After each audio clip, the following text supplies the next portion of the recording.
हाथिसार 15 BNSSBआ good shepherd फरायसालिनि फरायसाफोरखौ लानानै हर घर तिरंगा हाबाफारि खुंफुंदों। हर घर तिरंगाखौ हाथिसार 15 BN सशस्त्र सिमला बल आरो गुड सेफार फरायसालिनि मावफारिया आरो गथ'फोरजों खुंनाय जायो,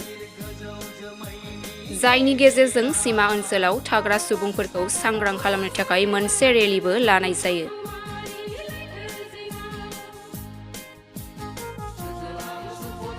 बे हाबाफारियाव कमान्डार श्री दिफां बोरमा बिथांमोनाबो हर घर तिरंगानि थाखाय गावसोरनि मोनफुंनायफोरनि बागै फोरमायदोंमोन जाहाथे गासैबो गथ'फोरखौ सांग्रां खालामनो हायो।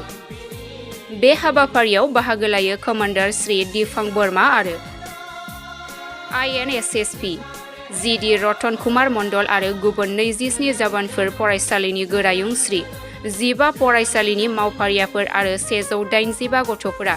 गुड सेफार फरायसालिनि फरायसाफ्राबो फरायसालिनि जानानै बाहागो लायो। बे हाबाफारियाव बाहागो लायो कमान्डार श्री दिफां बोरमा आरो INSP GD रतन कुमार मण्डल आरो गुबुन 27 जवानफोर, फरायसालिनि गोरायुं 15 फरायसालिनि मावफारियाफोर आरो 185 गथ'फोरा।